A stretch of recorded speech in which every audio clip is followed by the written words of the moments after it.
Here, dankie dat ons vanoggend hier kan by mekaar kom in U naam. Here, dankie dat U ons Skepper God is, dat U ons Here is, dat U ons Vader is. En Vader, so luister na die voeltjies, ons kyk na die natuur hier buite. Die mis wat hang vanoggend, die berge wegsteek en ons weet dat U God is. Ons weet dat U geskep het. Ons weet dat U onderhou. Ons weet dat U elkeen van ons spesiaal gemaak het. Ons vanoggend in die naam van die Seun Here Jesus Christus wat ons na U toe kom. Dat ons U net aanbid. Here, dankie dat ons vanoggend weer tot U kon sing. Dat ons U naam kon groot maak. Dat ons U naam kan verheerlik. Here, dankie dat U vanoggend gekom het, dat die Heilige Gees hier was en dat U na ons gesprekke geluister het. Dat U hoor wat in ons harte aangaan. Dat U ons bekommernisse hoor. Ons hoor van Frederik wat siek is en ons kom dra hom so aan U op vanoggend. In die naam van die Here Jesus Christus vra ons dat U sal deurkom vir hom. Ons kom vra dat U sal kom inkom, dat U hom sal aanraak. Dat U genesing sal bring en dat U herstel sal bring. Bid ook so dat U sy ma en sy pa en sy uitgebreide gesin en familie sal aanraak, Vader. En elkeen se harte sal begin werk. Ons kom spreek lewe oor sy lewe, Vader. Ons doen dit so in die naam van die Here Jesus Christus. Vader, ons kom bid ook vir goddelike afsprake wat hierdie week in plek gesit het. Ons kom vra dat U sal kom en dat U teenwoordigheid daar sal wees, Heilige Gees, dat U voorbereiding sal doen, dat U die nodige harte sal voorberei en die nodige denke sal voorberei. Vader, op plekke waar ons kom, waar ons U naam moet groot maak, waar ons U naam moet bring waar dit nie welkom is nie, kom vra ek dat U so sal kom, Vader. Kom bid so dat U nou elke hart sal kom voorberei, maar dat U ook so ons tonge sal voorberei, ons gedagtes sal voorberei, Vader. En Vader, ek bid dat U ons sal gebruik as werktuie in die grond wat U reeds voorberei het.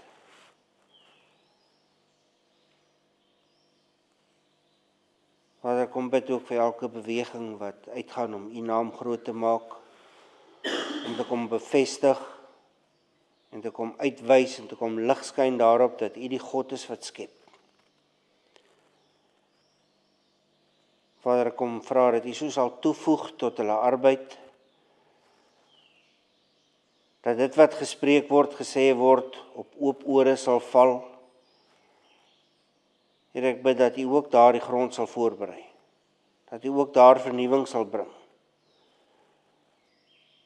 Ek kom bid vir elke skool om oop te gaan vir die waarheid van wie U is.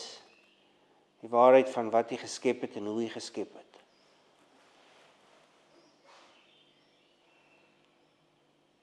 Here, kom en kom maak heel. Kom lig hierdie duister wolk wat oor hierdie skole hang, oor hierdie instansies hang, kom lig dit en kom laat U lig skyn, Here. Here, dankie dat ek harte aan U kan opdra wat nie aan U behoort nie. Here, mense wat weggedraai het, wat se geloof verswak het, wat hulle rug op U gedraai het, wat nie wil hoor nie, Here. Kom bring ons so voor U vanoggend en ons vra dat U ook so hulle harte sal aanraak, Here. Here, ons kom bid vir hulle vir goddelike afsprake. Ons kom bid dat U sal water gee op die woorde wat hulle hoor en dat dit sal groei in hulle. Heilige Gees, ons vra dat U elkeen van hulle sal aanraak, dat hulle sal besef dat U God is. Here, dankie dat ons met U woord kan besig wees. Dankie dat U woord waarheid is. Dankie dat ons waarheid uit U woord uit kan leer, Vader. Dankie dat U ons bedien uit U woord uit. Vader, kom bid vir elke plek wat byeenkoms vanoggend waar U naam verheerlik word. Ek kom bid vir die woord wat daar bedien word, dat 'n lewende woord sal wees wat sny soos 'n tweesnydende swaard tussen murg en been. Here, ek kom bid dat U woord sentraal sal wees in ons samelewing, dat U woord weer gesoek en gelees sal word. Ek bid dit so in Jesus se naam. Amen.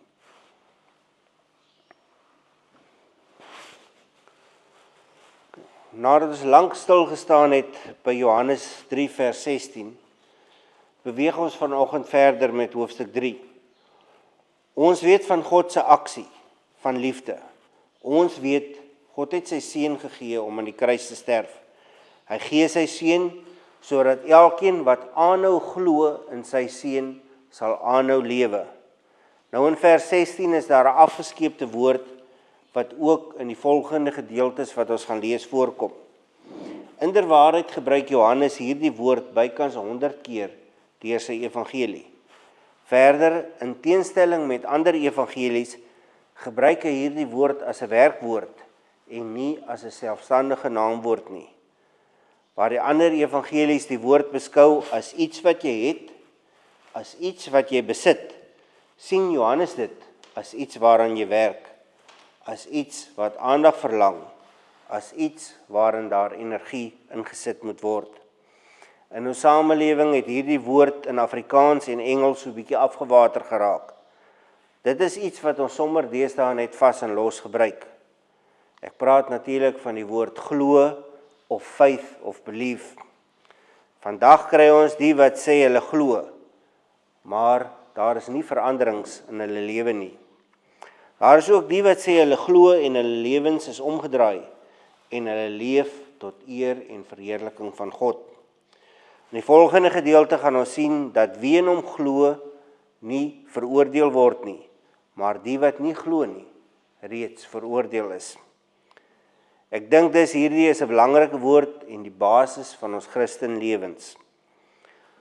So, ons gaan net eers van die oppervlakte hiervan raak voor ons verder gaan vanoggend. Glo het vir ons eenvoudig net geraak dat iets die waarheid is, dat iets wel gebeur het. Ons kan dit nog regverdig met glo aan, maar as ons begin kyk na glo in, moet ons kyk na wat in die Hebreëus en die Grieks gebeur het. Wat se woord word vertaal na glo en wat was die oorspronklike betekenis daarvan? Jy sien, Jakobus gebruik die woord glo en hy vra vir sy lesers, glo jy dat daar net een God is?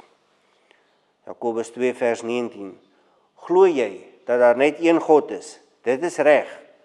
Die bose geeste glo dit ook en hulle sidder van angs. Ten minste sidder die bose geeste omdat daar net een God is. Dit is meer as wat ons van baie mense kan sê vandag. In die Nuwe Testament gebruik Johannes die Griekse woord pisteo. Die woord beteken om jouself toe te vertrou aan iemand met volledige vertroue. Om te vertrou, te steun, te berus op iemand se karakter en op iemand se woorde. Dan is daar ook die betekenis wat ons deesdae miskyk, om te gehoorsaam as deel van hierdie vertrouensverhouding wat ons het. Nou ons het gesê Johannes vat glo verder as die ander evangelies en daarvoor sit hy elke keer 'n paar Griekse woorde by. Ek het hierdie Griekse woorde, jy mag geen manier om dit uit te spreek nie. So Johannes skryf, as hy praat van glo, dan skryf hy om in die seun te glo. Die letterlike betekenis van dit wat hy dan skryf is om jou geloof in hom in te gooi. Verder gebruik hy 'n ander Griekse terme wat beteken om op hom te vertrou, soos om jou gewig op 'n rots te plaas. As jy dan hierna kyk, sien jy Johannes skryf oor 'n persoonlike oorgawe en nie oor 'n erkenning van feite nie. So wanneer Johannes praat van glo, dan sê hy nie jy moet hierdie feit erken nie. Hy sê dis iets van 'n persoonlike verhouding. In Hebreëus kry ons die woord glo van die woord amen af. Nou amen, van amen af kry ons amen. Onthou Johannes het groot geword in Hebreëus en hy moes die Pentateeg leer. Amen beteken dan stewig staan, vas wees, betroubaar wees. Om iemand se woord te dra, om te steun, om vas te hou. Dit is dieselfde woord waaruit amen kom wat ons vandag gebruik en die betekenis daarvan is, dit is vas, dit is verseker. So let op wanneer ons bid en ons sê amen, dan sê ons aan die einde van ons gebed, dit is vas, dit is verseker. Dit wat ons gebid het, kan ons glo, dit gebeur. Wanneer Johannes dit skryf oor glo, is dit nie net 'n emosionele gevoel nie, maar 'n standvastige, volharde vertroue wat jou lewe rig. Johannes se glo het diepte. Dit is rasioneel. Om te glo is om in 'n verhouding te tree met Jesus. Dit is om Jesus se stem te hoor, om sy woord te ontvang, maar ook om sy pad te volg. Glo is ook dinamies en glo is ook groeiend. Johannes beskryf geloof as 'n groeiende proses. Mense glo en in dit kan hulle geloof verdiep. Dit word getoets en ongelukkig kan geloof ook vals wees. Johannes koppel ook geloof aan gehoorsaamheid. Om te glo is om te doen, te volg en te bly. As ons dit in Engels kan weergee, sou dit so klink: to entrust yourself to Jesus in complete confidence. Vandag het glo 'n sagter en 'n meer ondeurdagte betekenis en word dit nie in dieselfde lig gesien as wat Johannes dit gesien het en vir ons weergee in die evangelie nie. Vandag word glo gebruik as dink dit is waar of dat dit waarskynlik so is. Ek glo dit is so of sommer net ek glo in jou. Johannes sê egter, ek gee myself aan hom. Ek bou my lewe op hom. Ek volhard in hom. Ek vertrou hom met my hele bestaan. Dis wat Johannes skryf as hy sê glo in hom. Wanneer Johannes skryf dat Jesus sê wie in my glo, is die bedoeling van wat hy skryf, wie hulle lewe, vertroue, identiteit en toekoms op my plaas, wie my woord ontvang, my stem volg en in my bly. Dit is meer as net geloof. Glo is 'n verbintenis, dit is 'n vertroue wat jou lewe rig. Dit is 'n oorgawe wat jou lewe verander, of dit behoort jou lewe te verander. Die vraag is dan, hoe glo ons? As geloof 'n groeiende proses is ons besig om daarin te groei? Of is ons fokus op soveel ander goed, dat hierdie fundament nie net afgeskeep word nie, maar ook afgebreek word? Ek los julle om te dink oor geloof, en ons lees verder in Johannes 3, vanaf vers 17 tot 21.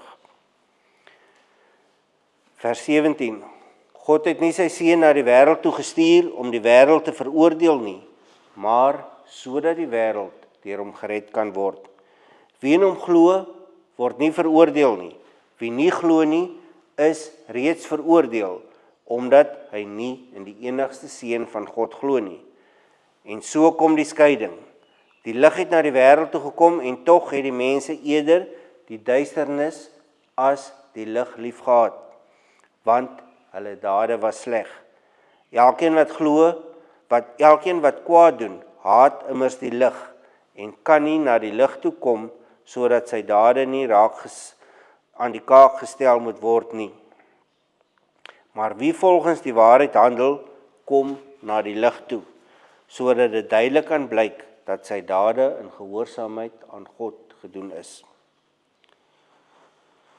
So in vers 17 begin Johannes weer met die negatiewe, met die oordeel. Die fokus van God toe hy Jesus na die aarde toe gestuur het, was nie om te oordeel nie.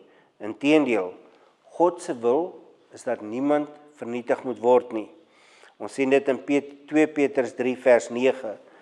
Die Here stel nie die vervulling van sy belofte uit nie, al dink party mense so.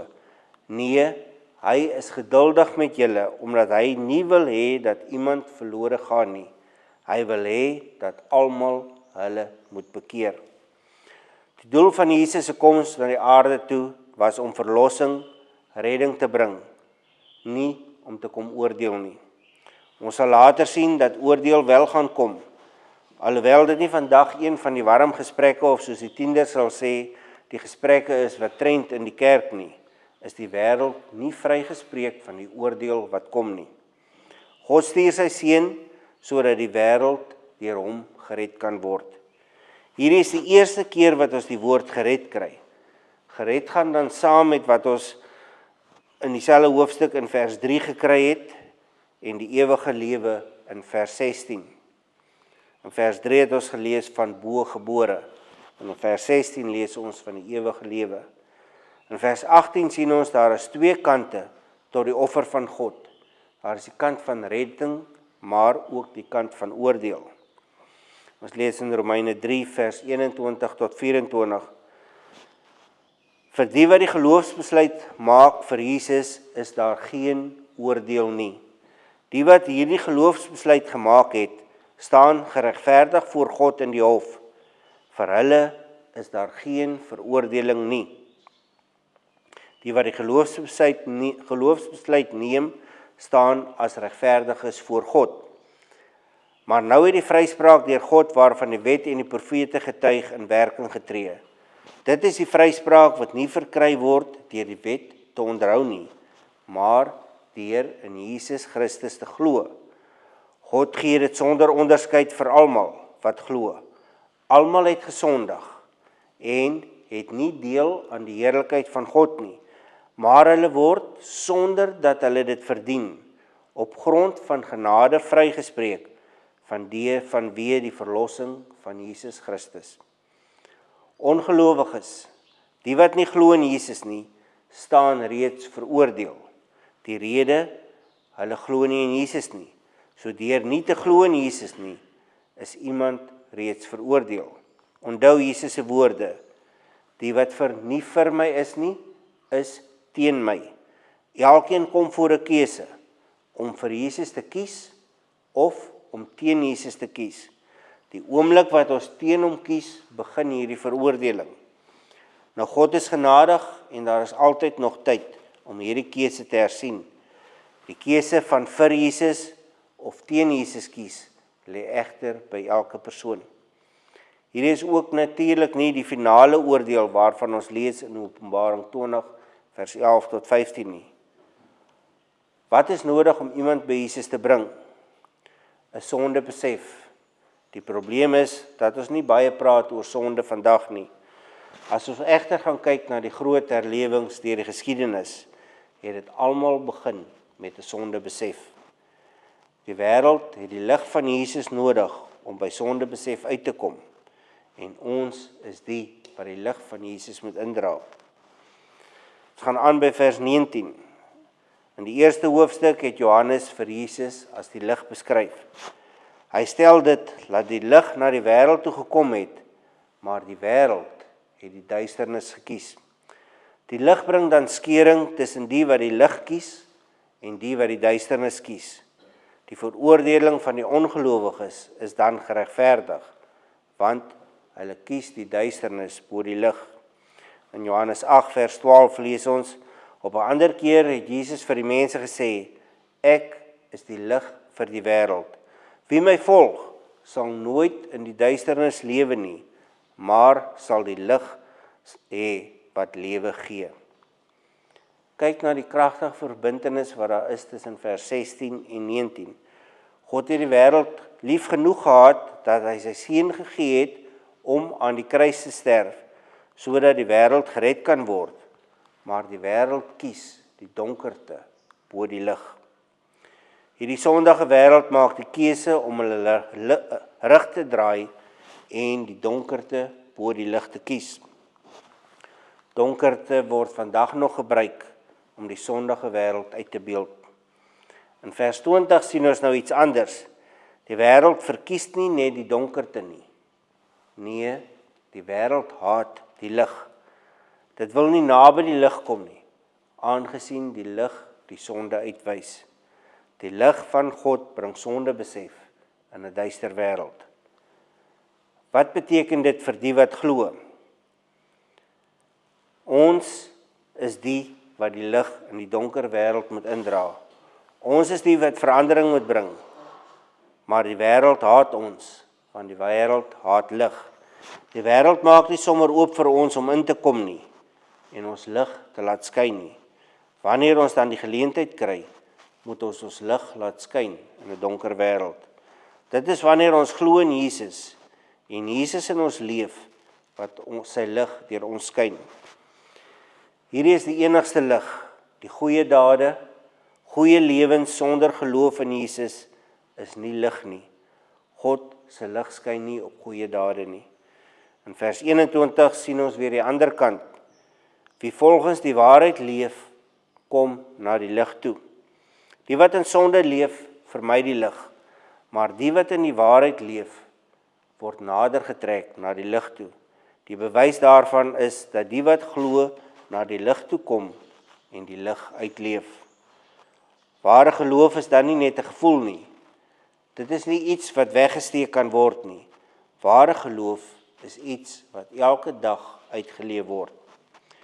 Die wat die waarheid glo, leef die waarheid. Die wat glo is ook besig om die wil van God uit te leef. Die wat glo moet 'n lewe leef wat ander jaloers maak en wat ander nader trek na die lig. Deur ons lewens moet ongelowiges nader getrek word na die lig van God. Of dit nou vir ons gemaklik is of nie, die feit is, ons leef in 'n sondige wêreld. Feit is, ons leef tussen ongelowiges. As ons al die gelowiges bymekaar maak en in afsondering gaan bly, gaan ons dalk 'n gemakliker en geriefliker lewe. Maar wie gaan die lig van God in die wêreld indra? Hoe gaan ongelowiges tot geloof kom? Dit is partykeer makliker om ver weg van ons lyf af mense tot redding te probeer bring. Ons hoef dan nie in hulle teenwoordigheid in te gaan nie. Om in die donkerte in te gaan en jou lig te laat skyn, is nie altyd gerieflik nie. Dit is egter ook iets waarvan ons nie kan wegskram nie. Die uiterste daarvan lees ek in die boek van Floyd McClung, Living on the Devil's Doorstep. Hierdie Amerikaner gaan doen sendingswerk met sy gesin in Kabul, Afghanistan. Asof daardie uitdaging nie groot genoeg is nie, skuif hy hulle na Nederland. Hulle gaan bly in die Rooilig distrik, werk met prostituie en met dwelmverslaafdes. Dis wanneer ek dit lees wat ek wonder of my fondasie, my geloof, sterk genoeg is. Hier waar ons tussen gelowiges is, sal ons nooit weet nie. Dis wanneer ons in die wêreld inbeweeg, wat ons sal sien, of ons steeds lig het om in die donkerte te laat skyn. Kom ons kyk weer na 'n paar gedeeltes oor glo. En dit begin ons by die vader van geloof. Genesis 15 vers 6. And he, Abram, believed in, trusted in, relied on, remained steadfast to the Lord, and he counted it to him as righteousness, right standing with God. Abraham glo en dit herstel sy verhouding met God. Daar was nie ander goed wat eers moes gebeur het nie. Hy moes nie deur 'n paar stappe gaan nie. Hy glo en sy verhouding met God is so dat hy vir God direkte vrae kan vra. Romeine 4 vers 2 tot 3 en 18 tot 22. As Abraham op grond van sy dade vrygespreek is, dan het hy 'n rede gehad om te roem. Maar nie by God nie. Wat sê die skrif? Abraham het in God geglo en God het hom vrygespreek. Toe daar geen hoop meer was nie, het Abraham nog gehoop en geglo en so die vader van baie nasies geword, volgens die belofte. So sal jou nageslag wees, al was hy so wat 100 jaar en al het hy dus goed besef dat sy liggaam reeds gedaan was en dat Sara te oud was om kinders te hê, het sy geloof nie verswak nie. Hy het nie in ongeloof begin twyfel aan die belofte van God nie, maar hy is in sy geloof versterk en het aan God die eer gegee. Hy was ook ten volle daarvan oortuig dat God die mag het om te doen wat hy beloof het. Deurdat Abraham geglo het, het God hom dus vrygespreek. Jakobus 2 vers 23. So is die skrif vervul wat gesê het, Abraham het in God geglo en God het hom vrygespreek en hy is 'n vriend van God genoem. Gaan lees weer die storie van Abraham en Abraham. Hy het 'n paar foute gemaak in sy lewe. Hy het beslis nie 'n perfekte lewe gelei nie. Wat hy wel gedoen het, hy het geglo en dit het gemaak dat God hom vrygespreek het en dat hy vriend van God genoem is. Die disippels loop hulle eendag vas met 'n probleem en hulle kom na Jesus toe met die vraag. Hierdie antwoord van Jesus laat my baie keer dink oor my geloof. Matteus 17 vers 19 tot 20. Die disippels het toe alleen na Jesus toe gekom en vra, waarom kon ons hom nie uitdryf nie? Omdat julle geloof te klein is, sê hy vir hulle. Dit verseker ek julle, as julle maar geloof so groot soos 'n mosterdsaadjie het, sal julle vir hierdie berg sê, gaan staan daar ander kant en hy sal gaan. Niks sal vir julle onmoontlik wees nie. Ons sluit vanoggend af met 'n gedeelte wat my laat wonder waar ons vandag staan. Lukas 18 vers 7 tot 8. Sal God dit dan nie aan sy uitverkorenes wat dag en nag tot hom roep reg doen nie? Sal hy hulle lank laat wag? Ek sê vir julle, hy sal hulle help en gou ook. Maar sal die seun van die mens by sy koms nog geloof op aarde vind? Vanoggend wil ek saam met die pa van 'n epileptiese seun uitroep, Markus 9 vers 24. Ek glo, roep die seun se pa dadelik uit, help my in my ongeloof. Mag ons elkeen die maat van geloof ontvang wat ons nodig het. Amen.